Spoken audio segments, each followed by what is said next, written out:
Hello friends and very very warm welcome back. आप सभी का स्वागत है मैनुअल सक्सेस टिप्स पे। आपको मैं बता दूं कि जल्द ही मैं आपको बताया था कि इसके पीछे वाली वीडियो में मैं आपको बताया था कि मैं जल्द ही आप लोगों के लिए एनसीईआरटी का नोट्स कैसे बनाएं उसको मैं उसके लिए लाने वाला था। ठीक है, तो आप लोगों के समक्ष आपको स्क्रीन पे दिखाई दे रहा होगा कि मैं लेके आ चुका हूँ एनसीईआरटी का नोट्स। आखिर शॉर्ट नोट्स कैसे बनाए, पढ़कर नोट्स कैसे बनाए। ठीक है, तो चलिए आपको मैं बिना देर के ले चलता हूँ और डायरेक्ट टॉपिक पे, चूँकि हमारा कोई किसी प्रकार से मोटिव नहीं है कि आपको मैं टाइम वेस्ट करूँ। ठीक है, चलिए मैं आपको ले चलता हूँ। आपको यहाँ पे दिखाई दे रहा होगा कि मैं क्या क्या हूँ, क्लास 6 के एनसीईआरटी यहाँ पे उठाया हूँ। मतलब मैं चूँकि नोट्स बनाया हूँ, पढ़कर खुद से बुक से नोट्स बनाया हूँ। और ये है पॉलिटी का। ठीक है, और यहाँ पे आपको दिखाई दे रहा होगा यूनिट 1 है। ठीक है, चलिए मैं आपको एक एक करके सारा एक्सप्लेन करता हूँ कि आखिर मैं नोट्स बनाता कैसे हूँ और आप लोग भी कैसे बना सकते हैं। ठीक है, तो चलिए आपको यहाँ पे दिखाई दे रहा होगा मैं इसको एक टॉपिक बनाया हूँ, यानी यहाँ पे बुक में आपका ये टॉपिक दिया है नागरिकों के मूल कर्तव्य। ठीक है, तो नागरिकों का आखिर मूल कर्तव्य होता है क्या। तो जैसे मैं यहाँ पे आपको दिखाई दे रहा होगा, एक मिनट में पेन कलर चेंज कर लूँ, थोड़ा सा वेट कीजिएगा।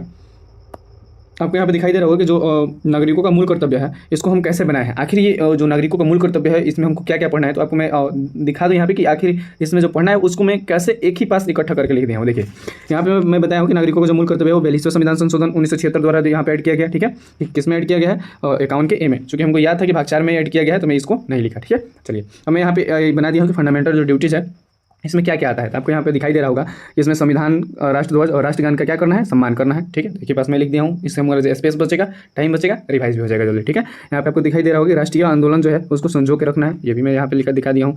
एकता अखंडता की रक्षा करना है। ठीक है, राष्ट्र सेवा करना है, भ्रातृत्व को बढ़ावा देना है, महिला सम्मान देने को बढ़ावा देना है, सामाजिक संस्कृति का संरक्षण करना है। ठीक है, जो हमारा कल्चर है उसको क्या करना है, रक्षा करना है।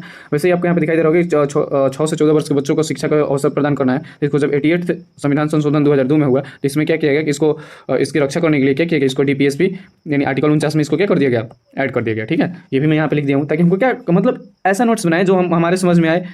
ठीक है, और उसको मैं आसानी से पढ़ सकूँ। आपको दिखाई दे रहा होगा, मैं सारा टॉपिक आपको समझा के दिखाऊंगा कि कैसे मैं बनाया हूँ। ठीक है, यहाँ पे आपको दिखाई दे रहा होगा कि व्यक्ति व सामूहिक गतिविधियों को क्या करना है, बढ़ावा देना है। यानी जो हमारा सामूहिक गतिविधि है, व्यक्तिगत गतिविधि है, यानी जो हम क्या करते हैं और हमारे समाज में क्या हो रहा है इसको क्या करना है, बढ़ावा देना है। यानी अच्छे अच्छे कार्यों को बढ़ावा देना है, बुरे कार्यों को नहीं देना है। ठीक है, यहाँ पे सार्वजनिक संपत्ति की रक्षा करना है। जैसे आपको दिखाई दे रहा होगा कि जो सार्वजनिक संपत्ति हमारे सभी के हितों के लिए संपत्ति है। जैसे मान लीजिए मिट्टी है, मिट्टी क्या है, सबके हित के लिए है, तो इसका क्या करना है, हमको रक्षा करना है। सरकारी काम, सरकारी जो भी और जैसे मान लीजिए कोई फील्ड वगैरह बनता है तो उसमें सबका योगदान होता है। यानी उसमें सब कोई टहलने जाते हैं, सब कोई खेलने जाते हैं।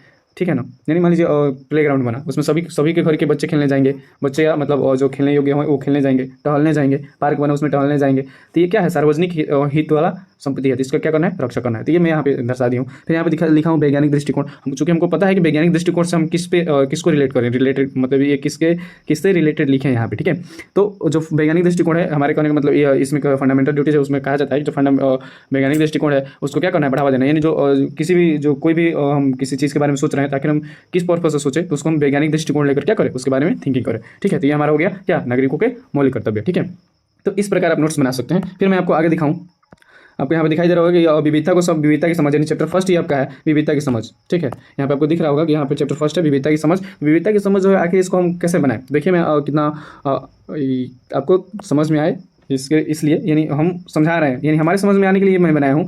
चूँकि आपको भी समझ में आए इसलिए मैं समझा रहा हूँ, और आप किस तरह नोट्स बनाएं ये मैं आपको आज दिखा दे रहा हूँ। ठीक है, आपको दिख रहा होगा यहाँ पे कि चैप्टर फर्स्ट है विविधता की समझ। ये विविधता आखिर होता क्या है, तो विविधता को देखिए मैं यहाँ पे 3-4 भागों में बांट दिया हूँ। एक क्या, बायोलॉजिकल, यानी बायोलॉजिकल तौर पर विविधता होता है। कल्चरल, यानी जैसे रहन सहन, भाषा क्या है, खान पान के तौर पे विविधता होता है। यानी अलग अलग, जैसे हम साउथ इंडिया में चले जाए तो वहाँ का खान पान अलग है, रहन सहन अलग है, भाषा अलग है। ये क्या हो गया, कल्चर हो गया। ठीक है, वैसे ही धार्मिक, यानी जैसे हमको पता है कि भारत देश में अलग अलग धर्म के क्या रहते हैं, लोग रहते हैं। ठीक है, वैसे ही यहाँ पे आपको दिखाई दे रहा होगा जोग्राफिकल, यानी मान लीजिए जो नॉर्थ इंडिया है, नॉर्थ इंडिया में क्या है कि नॉर्थ इंडिया में बड़ा बड़ा पर्वत है, पठार है। साउथ इंडिया में जाए तो वहाँ पे पठार मिलता है, यहाँ पे नॉर्थ इंडिया में पर्वत मिलता है। ठीक है, तो जो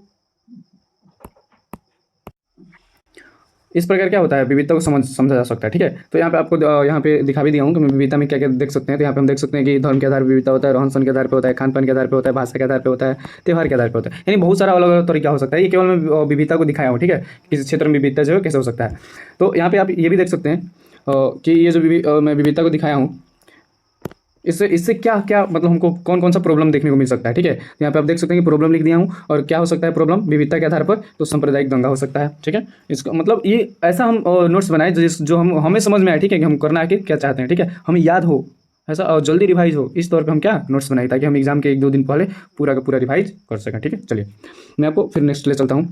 यहाँ पे आपको दिखाई दे रहा होगा कि मैं क्या क्या हूँ कि यहाँ पे विविधता में और एक टॉपिक है बुक में, विविधता में और क्या विषमता में क्या करना है, अंतर बताना है। ठीक है, मैं देखिए क्या कैसे बताया हूँ, क्या क्या हूँ कि विविधता तो हम ऊपर यहाँ पे लिखे ही है, तो हम यहाँ पे डाइवर्सिटी लिखकर समझ गए कि हमको ऊपर का जो बात है वो हमको समझना है। ठीक है, और विषमता क्या होता है, विषमता के लिए देखिए जो हमारे समाज है, तो विविधता क्या होता है, विविधता किसी बड़े क्षेत्र में होता है। ठीक है, और जो विषमता होता है वो समाज के अंदर होता है, जैसे अमीरी और गरीबी, ये क्या होता है, समाज के अंदर होता है। ये देखिए ये वाला जो लाइन है ना, ये डायरेक्ट हम मीन्स में लिख सकते हैं। ठीक है, जैसे गरीबी व अमीरी विविधता के रूप नहीं विषमता का रूप है। ठीक है, इसको हम क्या कर सकते हैं, डायरेक्ट गरीबी और अमीरी का जो टॉपिक है उसमें हम क्या कर सकते हैं, लिख सकते हैं। ठीक है, तो इस प्रकार हम इसको क्या करेंगे, नोट्स को बनाएंगे। फिर यहाँ पे आपको दिखाई दे रहा होगा विषमता जो है, ये हम क्या लिखे हैं कि अवसर जमीन और संसाधन, नीचे कोट लगा दिए हैं क्या कि इस पे इसके आधार पर विषमता नहीं होता है, यानी अवसर के आधार पे, जमीन के आधार पे, संसाधन के आधार पर विषमता नहीं होता है। ये सब किस में आ जाता है, ये सब विविधता में आ जाता है। ठीक है, इसको हम क्या किए हैं, कोट लगा दिए ताकि हमको समझ में आए।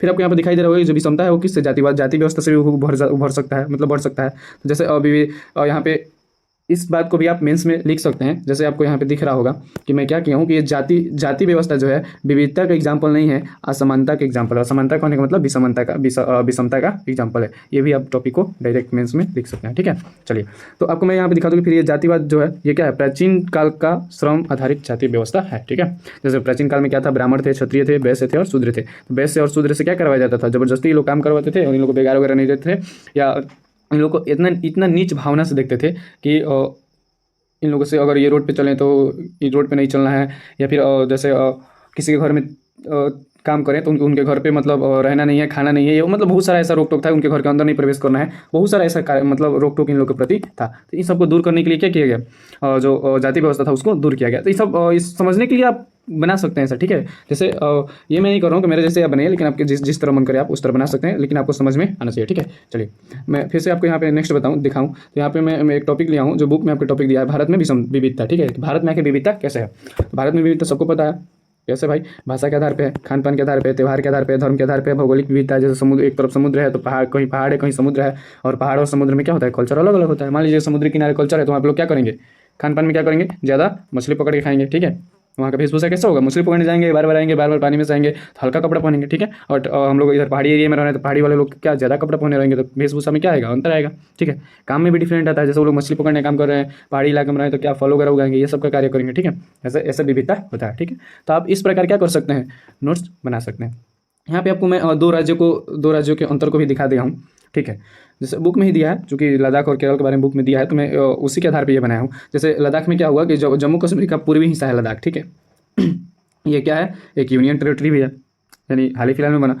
और फिर ये क्या है, यहाँ पे एक पश्मीना नाम का ऊन जो है किससे निकाला जाता है, बकरी से निकाला जाता है, यानी भेड़ से निकाला जाता है। ठीक है, और ये लद्दाख जो है क्या है, छोटा तिब्बत, यानी यहीं से क्या हुआ, बौद्ध धर्म, यानी यहीं से बौद्ध धर्म का जो है वो प्रसार शुरू हुआ, यानी तिब्बत में सबसे पहले बौद्ध धर्म पहुंचा था, यहीं से पहुंचा था। ठीक है, और यहाँ पे क्या होता है, यहाँ पे केसर और सागा नाम का जो पौधा है वो तिब्बत ग्रंथ में बताया गया है कि सबसे पहले केसर और सागा नाम का जो पौधा है वो यहीं से उगाया गया था। ठीक है, तो ये सब बुक में लिखा गया है, तो आप इसका नोट्स इस प्रकार बना सकते हैं। वैसे ये केरल है, केरल में सबसे ज़्यादा किसका खेती होता है, मसाले का। ठीक है, वास्को डी गामा पुर्तगाली जो था सबसे पहले आया था भारत की खोज करने, भारत का खोज भी किया, तो 1498 में कालीकट के बंदरगाह पे, कालीकट नामक बंदरगाह पे आया था। ठीक है, तो ये सब आप मतलब अपने अनुसार ही नोट्स बना सकते हैं जो आपको समझ में आए। ठीक है, यहाँ पे देख सकते हैं आप, यूरोप से भारत तक समुद्री मार्ग का खोज किया। ठीक है, चीन वाला, ये मछली पकड़ने का क्या है, जाल है, ये बुक में दिया गया टॉपिक है, मतलब बुक में दिया गया है। फिर यहाँ पे चीना चिट्टी, ये क्या होता है, चीना चिट्टी जो होता है वो तलने के लिए बर्तन है, यानी मछली को तालना होता था तो इसी बर्तन में ताला जाता है। ठीक है, तो आप देख सकते हैं कि इस प्रकार आप नोट्स को आराम से बना सकते हैं, और जब आप इस प्रकार नोट्स बनाएंगे तो खुद को समझ में भी आएगा और आपका जल्दी